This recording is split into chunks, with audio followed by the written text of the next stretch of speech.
Pain and Gain, right? Based on a true story. There's a positivity through the madness. Walking sideways through doors and shit. Give me the jewel!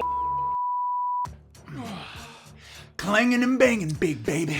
You know, if you're willing to do the work, you could have whatever it takes. It's rad, you know, people say they want to look their best. But they're not willing to put in the work. It's sickening. It's beyond sickening. It's unpatriotic. There's two types of people in this world.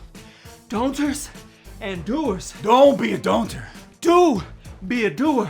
You gotta have three fingers. Get a goal, get a plan, and get up off your ass. Cause we're back to the basics. And we believe in fitness.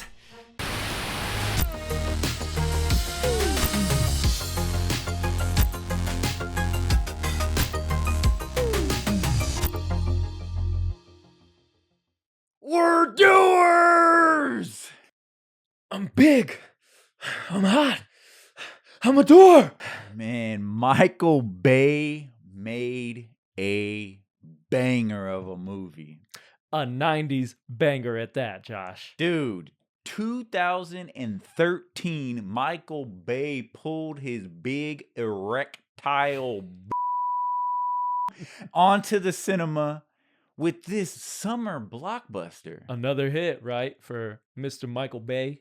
Another one. Yeah. Man, larger than life characters. And like we said, the 90s don't miss. Man, 90s always win. But with Pain and Gain, we have beefcakes on the silver screen. You can't go wrong. Mark Wahlberg. Big and buff. Dwayne the Cock Johnson. The Rock. Solid, right? And Anthony Mackie. Hey, man, go make daddy a sandwich. If he wants a sandwich, you make daddy a sandwich. All right. I'm a fan of all of these guys. Them together, right? Their chemistry in this is just crazy. There's something about the chemistry. And what's even wilder is I think you put these guys together in other films with other directors, and that energy would not translate to what they had on screen with this. No, I think they definitely leaned into like the just 90s gym buff meathead, just right? And it is perfect for that style, right? Like they definitely tried to display something and they did it with this. Does Michael Bay miss? That's an interesting question, man, because a lot of people might say that he does. If you want to get into Michael Bay, we can definitely talk some Michael Bay. Well, we'll get into Michael Bay maybe a little later in the episode. I want to talk about some of that. Yeah, let's talk about this film. So Pain and Gain, right? Based on a true story. How is this even possible? So apparently there was a group called the Sun Gym Gang, and they were stealing from rich people, right? And then ended up killing them. Bro, how do you go from stealing to killing? This is like one of the, I don't know if this is like a genre type concept, but like where you start off and there is a potential, and I like how in the beginning, Mark Wahlberg's character, what's the dude's name? Danny Lugo. Lugo. That's such a bodybuilder name, right? Danny Lugo. That sounds like a wrestler. Yeah. When Lugo says, we all start off as blobs of muscle, right? Yep. So much potential. So much potential. Yeah. And that's kind of how the movie starts. Yeah. It starts with showing him get arrested with the SWAT team coming. Because he has a previous history. But right? then how there's the potential for greatness. And that is always it's supposed to be the mindset of any bodybuilder, right? Yeah. You want to focus on the positivity. You want to be positive, man. Be more positive. Man. And just the themes of this film and everything around it, you often forget that it is based on a true story because it's wrapped in this bombastic, bolsterous, just wild energy. Definitely the way that it was written kind of makes you feel for the characters themselves, right? You got The Rock as Paul Doyle, Anthony Mackie as I never remembered his name. Yeah, I don't know and, who he plays. I forget it, but Erectile man, erectile dysfunction. Oh, the soft dick, Mr. Yeah. Limp Dick. And then you've got Mark Wahlberg as the main character, Danny Lugo. But the way that it's written, kind of like he speaks about the American dream, right? Improving yourself and wanting to be this idea of if you put in the work, you can achieve anything. Yeah. Right. And as long as you, like, America gives you second chances, right? He had a previous history. He went to jail and he was like, but what about my second chance? This is America. And you see, he gets it. But then he also misuses his second chance. So similar to Paul Doyle, the Rock's character, he's on like his second chance, his third chance, whatever. And so there's those similarities there. But the way whoever wrote it, they make you kind of feel for the characters in the film. And it leads you to forget that they're chopping people up, man. These are the bad guys. Yeah. Oh, well, that's what I was wanting to get into is how it starts off It starts off in a positive light, but it's one of those things that it's like a train wreck. You can't look away. It constantly gets worse. It turns and dark worse, real quick. and worse Yeah. and worse and worse. And it's just like, and to the point where they are chopping up dead bodies. They tried to kill the first dude like 3-4 different times and couldn't succeed. And then they accidentally kill someone at the end, 2 people. Yeah. Accidentally. Yeah. And so it's just like this series of or unfortunate events. Yeah. And the whole film just kind of goes that way. And at the end, it's like, well, they end up all going to jail. But then at the end, it's like on a positive note too, because he's like, life is going to give me one more rep, one more set, and I'm going to rock it. He's still positive, like this character, right? I'm sure he wasn't still positive in prison. Yeah. But it's just wild how insane. And when it gets to the most ridiculous point in the story to where they have chopped off the hands of these victims, and you have the Rock's character Doyle gets the instructions to burn off the fingerprints of the hands so there cannot be any identification. He's barbecuing hands outside, and there's like this officer over there looking like, oh, he's just another guy barbecuing. And the movie freeze frames and goes, Still a true story. still a true story. He's got tongs and he's flipping that thing like it's a steak that he wants to be well done, bro. And let's just talk about The Rock's character, man.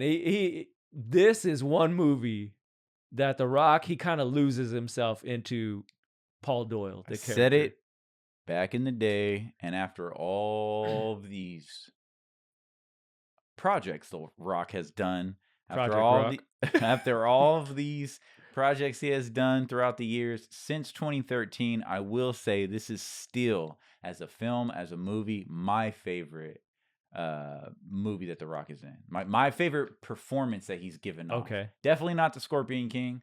Definitely not you don't like Rampage. CGI mummy Scorpion King? Nope.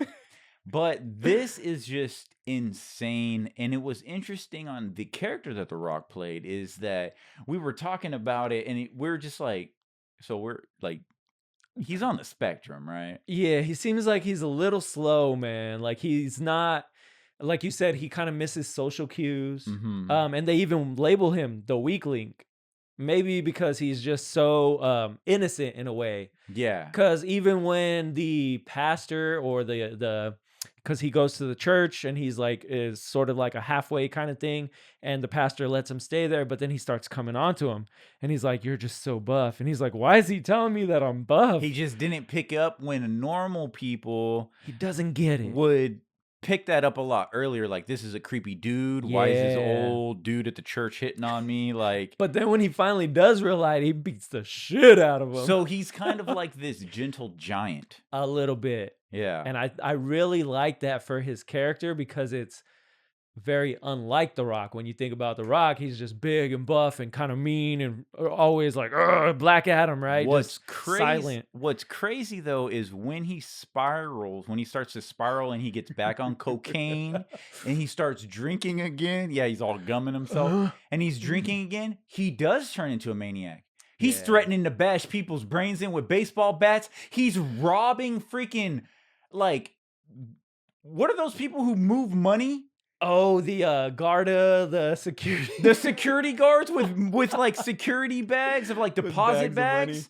And it's just like he has this whole scene where he's getting shot at, he's fighting cops. green paintball all over his blue Bro, suit. he's diving in the water. He's got 5 stars GTA style. Bruh, that was some GTA. He's dodging bullets in the water. You're like, what the gets his toe blown off and then and dives for his toe. what is happening? And he's like, "You think they could sew that back on?" He's like, "No, bro." it's so ridiculous. It is like a train wreck. You can't stop. You can't look Yeah. away. You have to be like, what? And at that point, this is why I do want to get into Michael Bay and his style of filmmaking. Yeah. But at that point, it's just, this is entertainment. correct. Yeah. Are you not entertained? It goes from 0 to 100 real quick, and the story just gets like more crazy and crazy the longer that you're watching it. And we were like an hour and a half in, and I was like, bro, I don't remember it being this wild. There, they take the chainsaw back to Home Depot with blood and hair inside the thing. And it's just like, what are these dudes? They're in their underwear chopping up bodies. It's and then what is that one dude's name?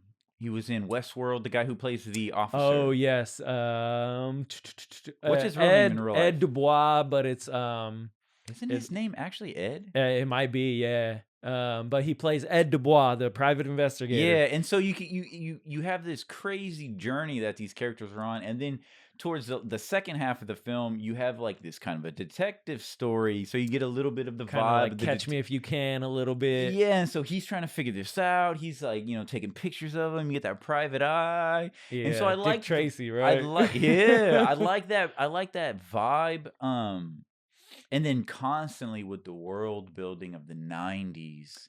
It's everywhere. In It's this film. everywhere in the background, just 90s stuff. They got fanny packs. Usacondom.com. Like What was that one when he goes to the Bahamas at the end and it's like Pac-Man. Pac-Man. Like Pac-Man. Like Yeah. it's just a lot of 90s, and that is why it is kind of a period piece, and it's so fun to watch, obviously. And the way it's shot is very interesting. I know we were kind of like dissecting like the different camera angles and shots and how he some of it was like up close, some of it was a little blurry. I don't know if that was intentional. But the fact that like he puts everything while they're riding the in that GoPro top down, shots. Yeah, a lot of GoPro, I believe. and it kind of reminds me of like the synth wave, right? Where they're riding in the car and they have a few of those shots. I thought it was kind of funny. They're all big and buff and they're all stuck. They're all into into car. the car with Scooby-Doo seats. Like so 90s. Yeah. I will say this about Michael Bay is like, man, anytime Michael Bay is filming, it could be a stagnant car. Car doesn't have to move. And damn, he's going to make that look entertaining. You know what I'm saying? Like, he knows his way around a car and a camera, bro. And he's probably going to end up flipping it. No. yeah. He's probably going to end up blowing it up and flipping it. Yeah, swing that camera around on that crane, big baby. Oh, and that was another shot that you were talking about, right? Is where he goes from one room to the next through like a little peephole. The little holes, yeah. And it reminded me of Bad Boys. I think it's 2. He does the exact same thing. When they're getting shot at. When they're getting shot at. The devil's not in this house. Yeah, the devil's not It's the wanted exact same thing. Yeah. And so I was kind of like, while I was watching it, I was like, bro, that's from Armageddon. That's from Bad Boys. Stripper like scene? the coloring is the same. And I was like, that's Michael Bay's style. And what is a movie? How do you have a Michael Bay movie set in the 90s with larger than life beefcakes without a strip club scene seeing some titties? And You know what I'm saying? yeah, man. So There's thank you, naked Michael girls Bay. everywhere. He's doing cocaine off of the stripper's butt. Yeah, baby. Oh, was she a Russian too? Yeah, it was like a Russian model turned stripper, You know, wanted to be an actress, CIA agent. I like me my Russian women, you know what I'm saying? She was fine, man. She was bomb. What a wild ride. It's definitely like a roller coaster of a movie. It's out there. Pure entertaining summer blockbuster. And I'm just laughing the whole time because I'm like, I don't remember this being that crazy. But Michael Bay, bro, does Hollywood have some? Do people hate Michael Bay? Do they not like his films? What's going on? Why do people hate Michael Bay so much? Ninja Turtles was great. No. Was that a Michael Bay film? Bro, no. Crazy. Why does everyone think that Michael Bay did the, I don't even know, that was 2014. Oh, right Wasn't after it this. 2014-ish? Right after this, then. The first Ninja Turtles film? Yeah. He produced it, though, right? He produced it. Crazy. Much like Transformers? Did he produce that too? It's like, oh, Michael Bay was a part of that production. He directed it and it sucks. I guess because his name's on it, so they're just like, fuck Michael Bay. But I watched it and was entertained. But I'm still going to tell everybody it sucks. Yeah. I think it has more to do with like a director, right? A director is like how the film looks. A producer just kind of like gives the money, right? Make sure it gets out there into the world. A little bit more than that, but it's interesting on the stigma that Michael Bay holds. And I just don't get it because at the end of the day, it's like, bro, are you not here to be entertained? Because Michael Bay will entertain you. Yeah, the shots, the angles, the action. I would say Michael Bay, like when I think of Michael Bay, I think action. Lens flares. Yeah. Baby. Yeah. Explosions, lens flares. Every artist, every director, producer, whatever, filmmaker has their style. Steven Spielberg, George Lucas, Zack Snyder, Michael Bay, everyone has their style, you know? And so I think maybe people just don't like Michael Bay's style, or far and few between. Maybe they just don't vibe with it. But I do. Yeah. And this film shows off that style, and it's a period piece for sure. I would probably have to say it's probably I don't know if I could say this is my favorite Michael Bay movie, because I might probably go with the original Transformers. I think Armageddon for me. I'm a Transformers freak, but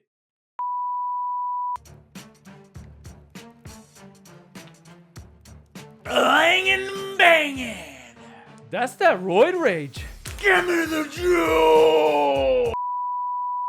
So, like we said before, this film is based off of a true story, right? So there's a lot of things that maybe this movie might have changed, but there's a lot that it kept real. You know what was wild is that the guy who got kidnapped, beat, and tortured and everything, Kershaw in this character, right? Yeah. He actually sued the production. He sued like the production house because they made him seem like so unlikable. Like, I guess that wasn't his character. Yeah, so narcissistic and egotistical. And the dude even says in the movie, he's like, "Oh, like it's hard to like the victim. Like you're hard to like." Hold on, I need to get a pump, man. That's good. Yeah, hit it. Just need to get a pump real quick. That's the American dream right there. I mean, you can do anything. You know? You just put your mind to it, right? There was a time back in the day where me and you were clanging and banging in the gym every day after work, and it was like a beautiful recipe that this film came out right at that point. So other people might look at us and be like, Josh, Eddie, like that movie wasn't that good. Well, it was like maybe because we're nostalgic about that time in our life, and we were so into fitness. We were so into clanging and banging weights where we said, aha, they're doing it. A movie just for us. They're big. They're strong. Walking sideways through doors and shit, right? And that was something that we would always say all the time. Walking sideways through doors. We're clanging and banging in the gym 2.5 hours. Protein shake. How many grams of protein you got in that? No protein shake, my friend. This certified breast milk. Oh, that's the real HGH. Damn right. Have you ever had breast milk out of a pregnant titty? No. Well, I mean, we could do it together, be titty brothers. Definitely not. We definitely have more like of a personal I was trying side. to go sideways. Sideways through doors and shit. Yeah. We big in here, you know, hitting cameras and shit. But we have a personal, like, this movie kind of relates to us because that's what we were going through at the time. You got me into fitness, really. Like, you reemerged, you re-sparked that flame, and you sent me on my journey into fitness. And this movie was around that same time. So I think both of us really relate to this film. You said something about a flame. I think you mean something like a torch. I got a quote for you. You know, in every epic tale, there's always one person who believes in the hero first. Somebody who helps inspire them to greatness. Chloe Sullivan. Chloe! Watch out.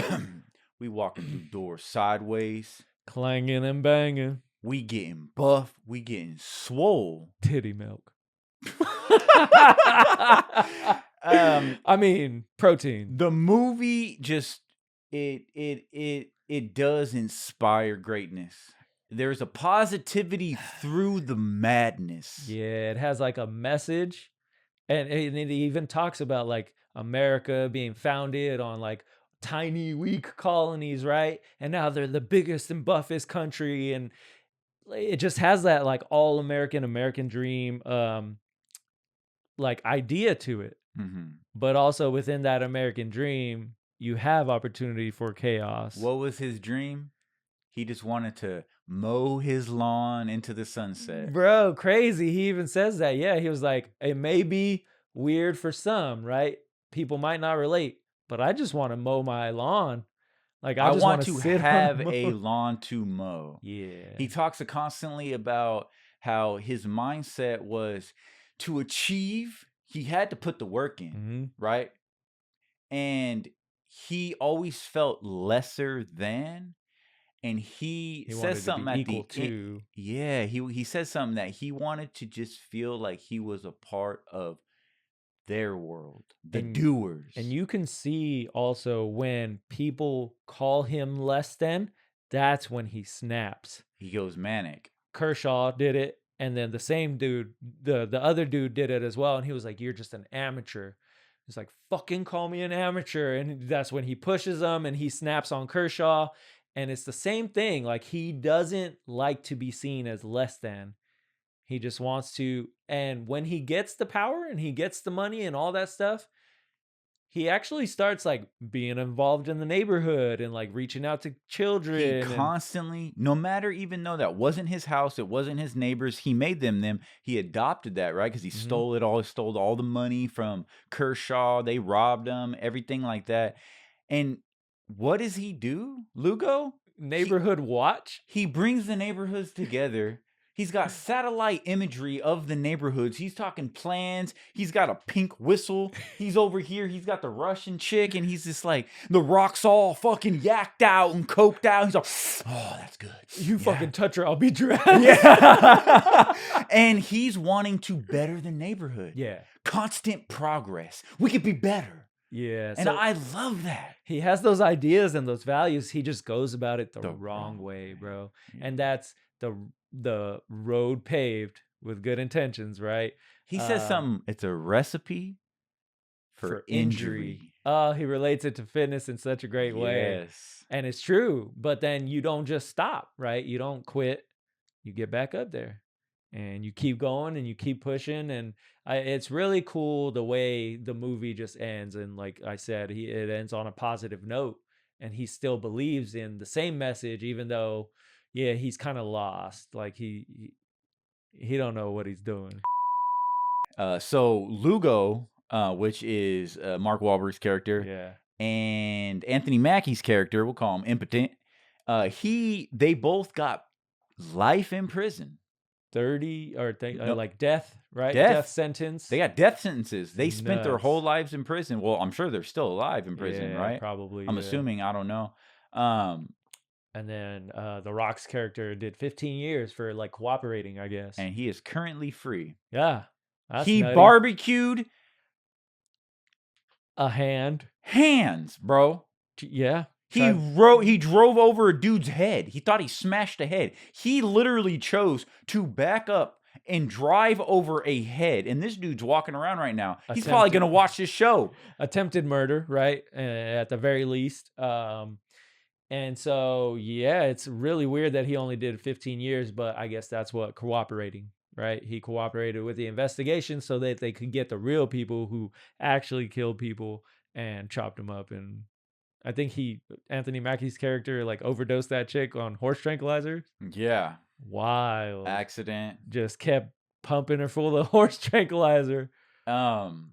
It's such a wild story that you can draw inspiration from, right? On the fitness aspect. In your own aspect. And the wanting to like improve and be better, a better person.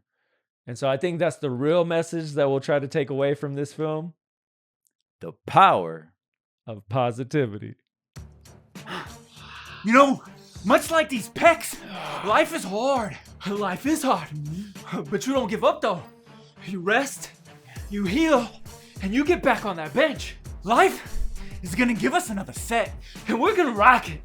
Cause we're back to the basics, and we believe in fitness.